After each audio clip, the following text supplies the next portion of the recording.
Na vida a gente dá jeito pra tudo, só não tem jeito pra morte. Esse ditado popular evidencia, mesmo que em tom de brincadeira, uma das grandes certezas da vida, que é a morte. Ao mesmo tempo em que ela assusta, também fascina. Saber o que acontece depois da morte e até mesmo se existe algo depois é o que move muitas filosofias, religiões e produções artísticas. Ter a consciência de que a morte um dia chega pode nos impulsionar a refletir sobre o que fazemos hoje. Porém, apesar de a morte ser a única certeza da vida, nunca estamos prontos. Pensamos que ela só chega para o vizinho e que vai passar direto pela nossa casa. Mas ela chega. E quando chega, como ficam as pessoas que por aqui ficam? O último ano deixou em evidência esta pergunta tão inquietante. Foi muito difícil entrar nas redes sociais e ver tantos perfis em luto. Os números logo ganharam nome, apelido e cheiro de quem hoje é só recordação. Como entender que não teremos mais aquele sorriso no café da manhã? Aquele conselho quando tudo parecia tão difícil? Aquela ligação de quem mesmo a quilômetros de distância sempre fazia questão de perguntar como havia sido a semana? Ou aquela esperança de que, quem sabe, um dia faríamos as pazes? Parece que o tempo não foi suficiente. Por que não aproveitamos enquanto era possível? Faltou um elogio, um eu te amo, uma palavra compreensiva e até mesmo um perdão. Para quem fica, a sensação é de que um pedaço nosso também foi enterrado. E agora? Será que tudo continuará assim, incompleto? Será mesmo que não existe jeito para a morte? Eis que vem dias, diz o Senhor Jeová, em que enviarei fome sobre a terra, não fome de pão, nem sede de água, mas de ouvir a palavra do Senhor. Jesus respondeu, está escrito, nem só de pão viverá o homem, mas de toda palavra que sai da boca de Deus. Está escrito, apresentado por Joel Flores. Um dos momentos culminantes do ministério de Jesus aconteceu com seu amigo Lázaro. Lázaro era irmão de Marta e Maria. Eles moravam em Betânia. Betânia está perto de Jerusalém. Nada se sabe sobre os pais de Lázaro, Maria e Marta. Só sabemos que eles três formavam uma família muito bem integrada e o carinho entre eles era muito grande. E sabe, o melhor é que os três amavam Jesus. E também Jesus tinha um carinho muito especial por eles. Jesus se sentia muito bem cada vez que ia para a casa daqueles amigos. Assim como quando você vai para a casa de um amigo. Você se sente tão bem. Ele se sentia muito bem-vindo, muito aceitado. É muito lindo estar na casa dos amigos.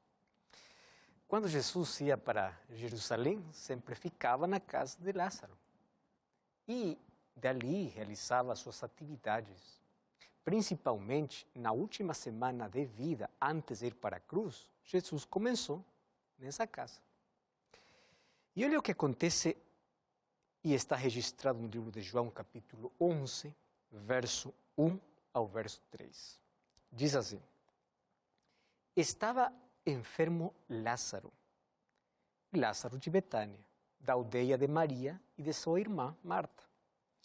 Esta Maria, cujo irmão Lázaro estava enfermo, era a mesma que ungiu com bálsamo o Senhor e lhe enxugou os pés com seus cabelos.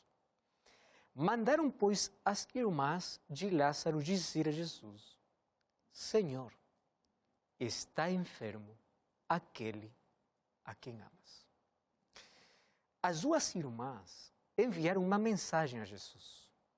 Senhor, seu amigo está doente. Seu amigo está enfermo. Aqueles que trouxeram as informações para Jesus, eles tiveram que viajar cerca de 2 dias para chegar até onde Jesus estava. Mas que distância era isso para Jesus? Um pedido seria suficiente para atender o pedido dos seus amigos. Você já lembra que Jesus, inclusive, podia curar simplesmente falando, não importa a distância. Teria sido uma forma muito eficiente de lidar com as más notícias, mas é muito reduzida, porque Jesus teve uma visão mais ampla. Ele não simplesmente pensava em Lázaro, nem em Maria e Marta. Ele pensou no futuro cristianismo. Ele pensou nos futuros crentes, na promessa da ressurreição que suas palavras transmitidas pelos seus discípulos levariam para todo mundo. Então, eles precisariam de um argumento sólido, baseado na própria realidade. Ou seja, Jesus precisava fazer um milagre para que as pessoas que acreditariam nele depois teriam uma base sólida para acreditar que Jesus é vida. E ali o verso 4 do capítulo 11 diz Jesus que isso seria para a glória de Deus. Jesus pensou na glória de Deus. E ele falou, esta doença é para a glória de Deus e para que o Filho de Deus seja glorificado. Ou seja, ele tirou as más notícias de seu triste contexto e ele disse assim, essa má notícia que é para você pode ser que a glória de Deus seja manifestada ali. Eu gosto muito a forma como Deus vê as coisas. Muito diferente como seres humanos vemos as coisas. Quando os seres humanos vemos as coisas, ficamos no desespero. Mas Deus diz, filho, confia. Eu posso te mostrar minha glória no teu problema. Embora Jesus amasse Marta, sua irmã Maria e Lázaro, João explica que quando Jesus ali sabia de que Lázaro estava doente, ele ficou mais 2 dias onde ele estava. Ele não foi nesse momento. Uma lição aqui importante é que os filhos de Deus também sofrem. Os que amam a Deus também sofrem. E outra coisa é que às vezes Deus não responde como eu estou esperando. Que coisa estavam esperando as irmãs de Lázaro? Que Jesus, quando escuta a notícia, o primeiro que ele poderia fazer é agora caminhar e ir para Betânia. Jesus disse, não, eu vou ficar aqui 2 dias. As respostas de Deus não sempre vêm como você espera. Não. Mas nossa parte é confiar em Deus. Então, ele disse para seus discípulos, logo que ouviu a notícia, vamos voltar para a Judeia. E ali os discípulos disseram, Rabi, nós já estivemos lá. Os judeus tentaram apedrejar. E tu ainda queres voltar para lá? Eles estavam apenas pensando no perigo que Jesus correria se voltaria para a Judeia. Mas também estava pensando no mesmo perigo que eles também estavam ali. E Jesus explicou que tinha 2 motivos para voltar. Embora isso representasse um sério risco, sabe que a própria missão e a doença de Lázaro o levariam ainda ao lugar mais perigoso. E Jesus ali coloca uma ilustração. E olha só aqui como Jesus responde para seus discípulos. Se você ali lê o verso 9, o verso 10, diz assim, não são 12 horas no dia? Ou seja, estamos andando na luz, como aqueles que caminham no dia. Então, se andamos na luz, não tropeçamos. Mas quem anda à noite, tropeça. Jesus está dizendo assim, não se preocupem.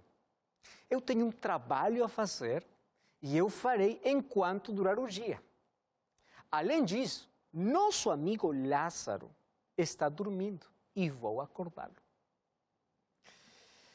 O que Lázaro precisava também estava dentro da missão que Jesus estava fazendo.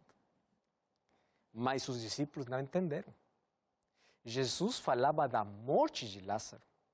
E os discípulos, quando escutaram Jesus falar, nosso amigo Lázaro está dormindo, eles pensavam que estava falando do sono. Agora, Jesus teve que usar uma linguagem mais direta. E diz assim, Lázaro está morto. Olha só o conceito que a Bíblia tem sobre a morte.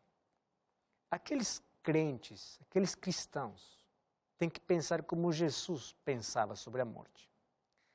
A morte é um estado de inconsciência. É como quando você vai para dormir. Você está inconsciente, não sabe o que acontece. Quando você está dormindo, você não atua, você não está desfrutando, você não está sofrendo, você está dormindo. E diz Jesus, Lázaro está dormindo, mas na verdade Lázaro estava morto. Porque para o Filho de Deus, a morte é como um sono, onde você um dia vai acordar. E o fato de acordar é a ressurreição. Agora, Jesus diz ainda mais, e por sua causa que eu estou feliz de não estar lá, para que vocês possam acreditar. Vamos para lá, porque Jesus sabia que coisa ia fazer. E ali aparece a resposta de Tomé, o verso 6, né? O verso 16, de capítulo 11 do livro de João. Olha só Tomé o que diz. Então Tomé, chamado Dídimo, disse aos discípulos, vamos também nós para morrermos com ele. Olha, Tomé não se opôs ao que Jesus falou, mas ele era um homem muito prático. Ele era um homem apegado à realidade. Lembra que depois da ressurreição de Jesus, seguindo esse mesmo jeito de ser, ele vai dizer, se eu não colocar o dedo no lugar dos cravos, não vou aceitar, não vou acreditar que Jesus está vivo. Ou seja, a única base para a crença, para Tomé, era a realidade. E a realidade é inalterável. Então, Tomé pensa assim, se Jesus vai para a Judeia, eles vão matar. E se nós vamos com ele, vamos morrer com ele. Agora, ele não tinha dúvida sobre Jesus. E embora o risco da sua companhia fosse a morte, ele não queria separar de Jesus. Corajoso. Ele era realista, mas ele era decidido. Ele diz, vamos lá. Se Jesus morre, vamos morrer com ele. Ele não quer recuar. Agora, mas ele tinha um pensamento assim um pouco negativo e tanto fatalista, né? Porque naquele momento ele simplesmente viu a morte. E olha só, mais uma vez, como é a visão humana e a visão de Deus. Onde o ser humano vê a morte, Jesus vê a vida. Olha, a morte de Lázaro, para todos era o fim. Para Jesus era a glória de Deus. E quando todos os discípulos estavam muito tristes porque Jesus havia morto, Jesus via essa morte como a vida eterna, que através dela seria acessível para tantas pessoas. É assim que Jesus queria que seus discípulos e todos aqueles que nele acreditassem, pensassem, que olhassem o outro lado do problema, que possam ter uma visão diferente da vida. Agora, quando uma pessoa morre, ela não existe mais. Os seres humanos inventaram muitas maneiras de explicar o que pode acontecer quando uma pessoa morre. O que acontece após a morte? Já aqui falamos sobre um programa inteiro sobre a morte. Mas não importa qual seja a teoria ou a teologia sobre a morte que as pessoas têm, eles nunca incluem a presença real de alguém morto entre os vivos. Por um motivo simples, ele não existe. O morto deixou de existir. Mas Jesus prometeu vida eterna para aqueles que creem nele. E ele queria deixar uma verdadeira prova antes de morrer pelos pecadores. E Lázaro, seu amigo mais próximo, foi escolhido para oferecer essa prova. Então, qual é a prova? Eu sou a ressurreição. E agora vou provar que eu tenho poder sobre a morte. E Jesus aparece no quarto dia. Olha só, 4 dias que o Lázaro já estava lá no túmulo. Quando já estava fedendo. Um corpo descomposto. Como isso vai voltar para a vida? Não há nada impossível para Deus. E a partir do verso 17 ao verso 37, encontramos uma história realmente impressionante. Jesus chegou para Betânia 4 dias após a morte de Lázaro. E claro, Betânia estava muito perto de Jerusalém. Muitos judeus estavam lá na casa de Marta e Maria. Eles tinham vindo para oferecer suas condolências.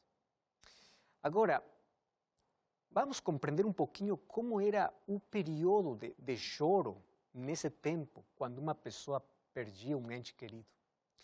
Você sabe que os judeus tinham uma costume muito significativa. Eles expressavam o choro na maior intensidade nos 3 primeiros dias de luto. Os 3 primeiros dias, eles choram com muita intensidade. Logo vem o segundo período de luto, que são 4 dias. Choram, mas agora é menos intenso que nos primeiros 3 dias.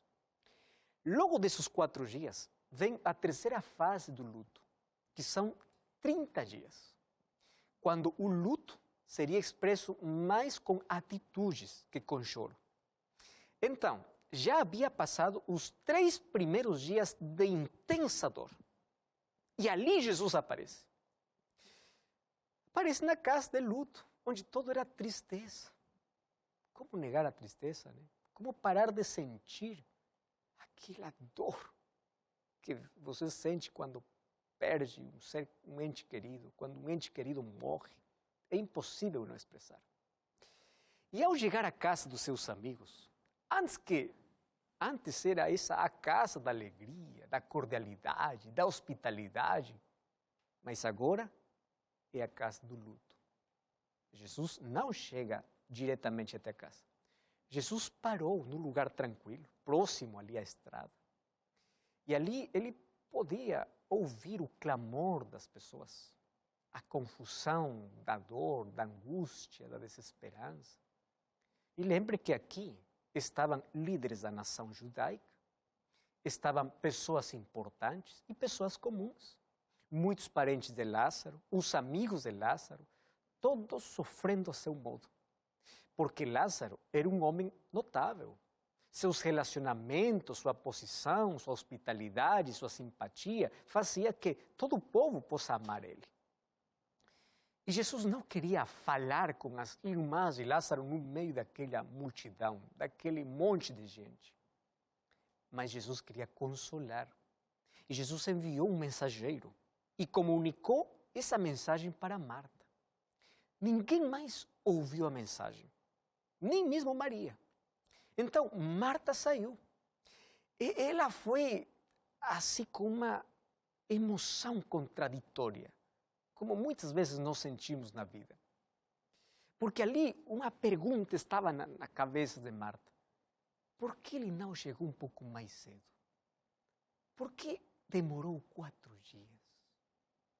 As perguntas às vezes nós fazemos um pouquinho diferente. Por que Deus não age na hora que eu mais preciso? Por quê? Porque parece que demora muito. Por isso que quando Marta vê Jesus, o primeiro que ele diz é Senhor. Olha só, Senhor, diz Marta. Se você estivesse aqui, meu irmão não teria morrido. Não foi uma censura. Foi uma expressão de fé desesperada.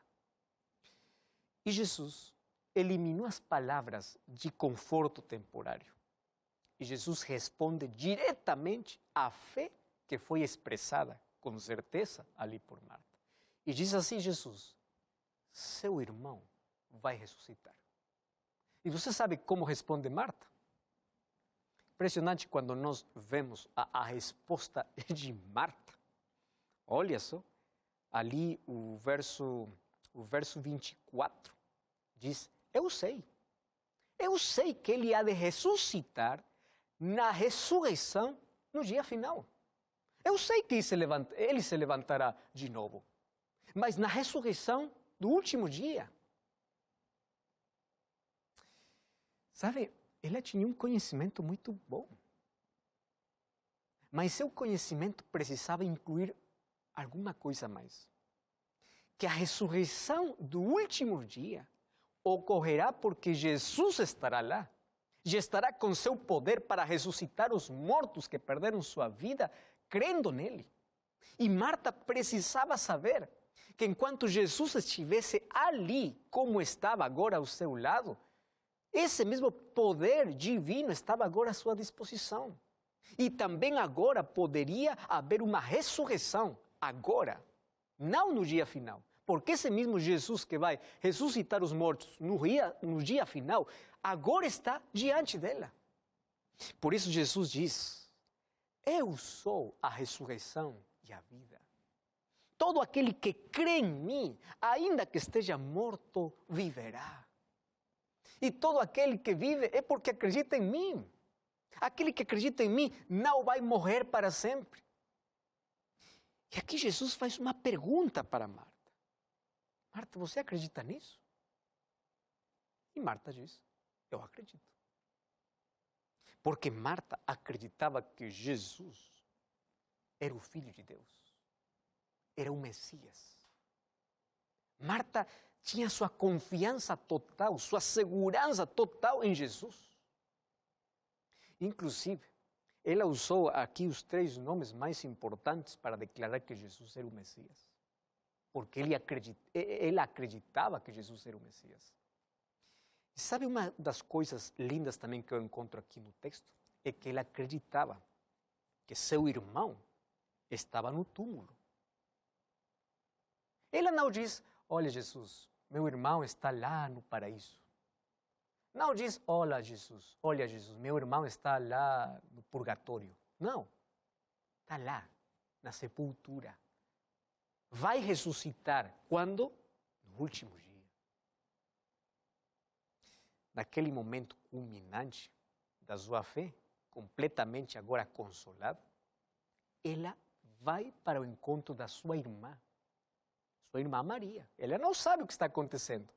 E quando chega perto de Maria, diz assim, o mestre está aqui. Maria sentiu ali o chamado como ao fim da sua dor. Então ela saiu rapidamente. E os outros judeus, parentes, enlutados, vendo que Maria correu, pensaram que ia para o túmulo para chorar ali, porque era uma das costumes desse tempo. Mas Jesus estava lá, esperando, ali no mesmo lugar onde Marta encontrou. E sabe como gosto aqui do passagem bíblico? Porque ali diz que quando Maria viu Jesus, verso 32 do capítulo 11, lançou-se a seus pés. Ela se postrou diante de Jesus e expressa sua fé. E lhe diz o mesmo que sua irmã, Senhor, se estiveras aqui, meu irmão não teria morrido. A certeza da sua fé, com essa expressão humilde da sua atitude, postrando-se, mostrando respeito e adoração a Deus, como viu Jesus. Onde colocaram? Pergunta Jesus. E foram para lá. Maria com os outros dizem, venha vê-lo, Senhor. E ali está um sepulcro sombrio, um buraco sem vida. E diz o verso 35 que Jesus chorou. Mas as lágrimas de Jesus era pela descrença daqueles que, ainda vendo o milagre, não acreditariam nele. Jesus se aproxima do túmulo. Uma pedra cobria a entrada da caverna. Não havia nada de vida. apenas um cadáver solitário.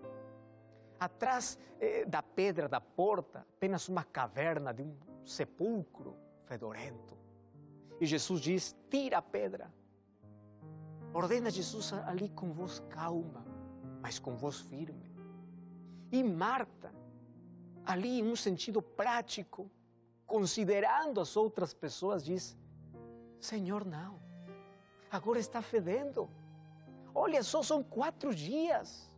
E Jesus lhe responde assim, não te diz que se você acredita, vai ver a glória de Deus? Marta, veja o que vou fazer agora. Quando o ser humano não tem nada para fazer, quando chega ao território onde os seus passos já não dá mais para avançar, quando os seus sonhos se apagam, quando o seu canto se converte em lamento, quando você já não sabe nem sequer o que você quiser, Deus está ali para mostrar a sua glória. Deus está ali para mostrar uma saída brilhante para esse buraco onde você entrou. E eles removeram a pedra. E todo mundo estava fixo os seus olhos em Jesus. E Jesus faz uma oração. Padre, eu te agradeço porque sempre me ouves. Mas essas pessoas precisam saber para acreditar que tu me enviaste. Jesus olhou para o túmulo mais uma vez. Silêncio todo mundo. Jesus respirou fundo e ordena com todas as forças, Lázaro, saia. E o morto saiu. Sabe que eu gosto muito dessa história? Porque para Jesus não tem nada impossível. Você sente que na sua vida está tudo morto, seus sonhos se apagaram. Você se sente no túmulo da vida. Jesus é a ressurreição e a vida. Ele é a certeza que temos que quando volte, aqueles que morrem acreditando nele vão ressuscitar, porque ele mostrou através de um milagre, de um corpo descomposto, onde 4 dias estava lá fedendo no túmulo, Jesus fez que volte para a vida. E Jesus pode voltar para a vida, sua própria vida. Você pode dizer, pastor, eu estou vivo, mas você acha que está morto por dentro, está morto espiritual. Faz muito tempo que você sente que sua vida está no túmulo. Deus tem poder. E a ordem de Jesus é, filho, sai para a vida. Aceita a vida. Esse túmulo pode ser o pecado. Esse túmulo pode ser o vício. Esse túmulo pode ser o lugar onde você está morrendo. Onde você se sente morto. Jesus abre os braços e diz, filho, não fique ali. Eu sou a vida. Você acredita em Jesus? Você quer sair do túmulo? Você quer hoje aceitar a vida? Ora comigo. Pai querido, muito obrigado, porque através da Tua palavra encontramos que podes fazer os maiores milagres em nossa vida. Obrigado porque temos a certeza que aqueles que morrem em Ti um dia vão ressuscitar. Isso conforta o nosso coração. Mas também tem muitas pessoas que sentem que estão mortos, ainda quando agora estejam caminhando e respirando. Mas hoje aceitamos a Jesus, acreditando que Ele é a vida. E a vida eterna começa quando te aceitamos. Aceita a nossa entrega. Queremos que Jesus esteja em nossa vida. Em nome de Jesus. Amém. Que Deus te abençoe. Um abraço para você. Busca uma igreja adventista do 7º dia. Vamos continuar compreendendo a mensagem de Deus. E lembre, está escrito, não só de pão viverá o homem, mas de toda a palavra que procede da boca de Deus. Até a próxima.